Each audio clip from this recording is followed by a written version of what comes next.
औज़ुबिल्लाहि बिस्मिल्लाहिर्रहमानिर्रहीम।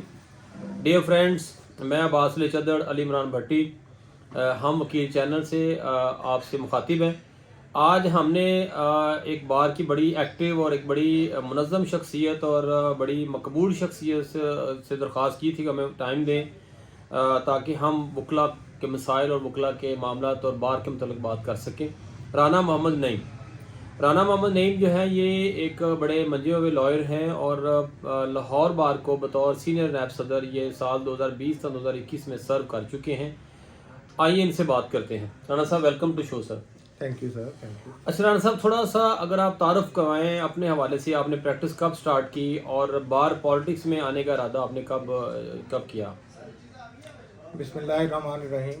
पहले तो जी मैं मशकूर हूँ आप दोनों भाइयों का कि आपने मुझे मौका दिया कि मैं अपने ख़यालात कुछ अपने दोस्तों तक पहुँचा सकूँ।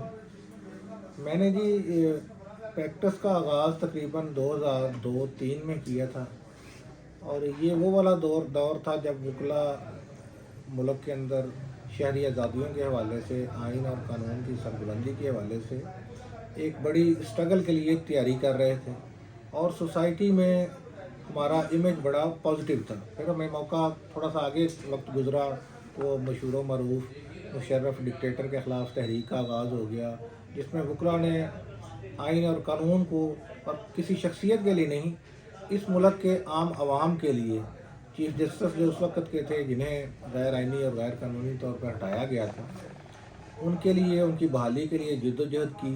तो मैं समझता हूँ कि ये वो वाली सारी मेरी इंस्पायरेशंस थी कि जिन्हें मुझे इस सोसाइटी के लिए, अपनी कम्युनिटी के लिए कुछ सर्व करने के ऊपर उभारा। वहाँ से हमने बहुत कुछ सीखा भी। मैं समझता हूँ कि मेरी ज़िंदगी के, अगर वकालत की ज़िंदगी का कोई सुनहरी दौर था जिसके ऊपर फ़ख्र कर सकते हैं, तो वही वाली तहरीक थी जिसमें हमने इस सोसाइटी के लिए एक डिक्टेटर से इसकी जान छुड़ाई और इस सारी सोसाइटी के लिए वकला को बतौर सेवियर या मसीहा के तौर पर देखा गया।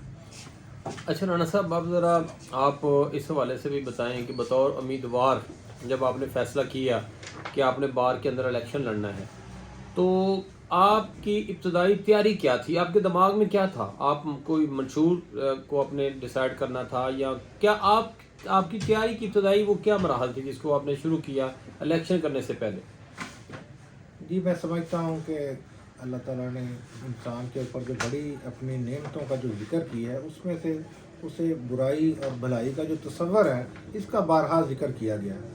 मुझे ज़बाना तालिब इल्मी ही से दोस्तों को सर्व करने का मौका मिला। मैं बतौर स्टूडेंट यूनियन, आप कह लें स्टूडेंट तंजीम के, एक बड़े कॉलेज को मैंने रिप्रेजेंट किया। वहाँ से मुझे तजर्बा था कि इज्तिमाइयत के मसाइल क्या होते हैं और उनको हल करने के लिए किस तरह का लाहे अमल ज़्यादा मौसर साबित हो सकता है। तो यहाँ पे भी मैंने जब देखा कि यहाँ हमारे वकला भाई, आम हमारे दोस्त, वो मसाइल की दो तरफ़ा बल्कि सह तरफ़ा या चार तरफ़ा चक्की में पिस रहे हैं, तो मैंने समझा कि मुझे भी इसके अंदर इन मुश्किलात के हल के लिए मुझे अपना किरदार अदा करना चाहिए। तो उस हवाले से ज़ाहिर ज़माना तालिब इल्मी के दोस्त बहुत सारे इस प्रोफेशन में भी आ गए। तो उनको देखते हुए मैंने भी कोशिश की कि मेरे जहन के अंदर जो इसका खाका है उसको उसमें रंग भरने के लिए मैं कोशिश करूं। तो दोस्तों ने मेरा बड़ा साथ भी दिया, उन्होंने मुझे अप्रिशिएट भी किया। वहाँ जब भी आप कोशिश करते हैं किसी स्टेटस को तोड़ने के लिए, कुछ अपने जहन की जो आपके मंसूबे होते हैं उनकी इम्प्लीमेंटेशन के लिए, तो आपको मुश्किलात भी पेश आती हैं। तो मैं समझता हूँ जो मुझे सबसे बड़ी मुश्किल पेश आती है वो जो ये हमारी एशिया की सबसे बड़ी बार है, जिसको हम 35 से 40 हज़ार की बार समझते हैं, जहाँ पे हमें 13 से 14 हज़ार हमारे लोग ऐसे हैं जो बायोमेट्रिक हैं। वहाँ जो मुझे मुश्किल पेश आती थी वो ये थी कि जिन लोगों के साथ हम सारा साल कैंपेन कर रहे होते हैं, एंड पे जब इलेक्शन डे के ऊपर हम देखते हैं तो तकरीबन 40% ऐसे लोग होते हैं जो हमें एकदम से नए चेहरे नज़र आते हैं। मैं ये तो नहीं कहता कि वो वकील नहीं है, यकीनन वो वकील हैं, लेकिन वो रूटीन में इन अदालतों में नज़र नहीं आते। उन्हें हमारे प्रैक्टिकल मसाइल का पता नहीं होता, उन्हें निज़ाम इंसाफ की जो नाहमवारियाँ हैं उनके मतलब उनका नुक्ता नज़र वाज़ेह नहीं होता।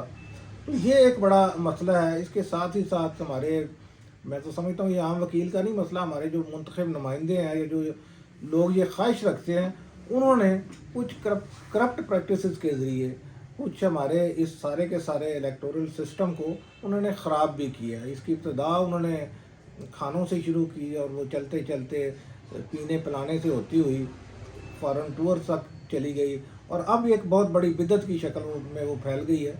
वो है वोट की नकद रकूम के बदले ख़रीदो फ़रोख्त। तो ये मैं समझता हूँ अगर इस वक्त बार के नुमाइंदों का सबसे बड़ा मसला ये है कि ये जो नकद ख़रीदो फ़रोख्त है, इसने हमारे आम वकील को जो वकला के लिए कुछ करना चाहता है, इस सोसाइटी को कुछ डिलीवर करना चाहता है, उसकी राह में सबसे बड़ी रुकावट ये मालियाती मुश्किल है।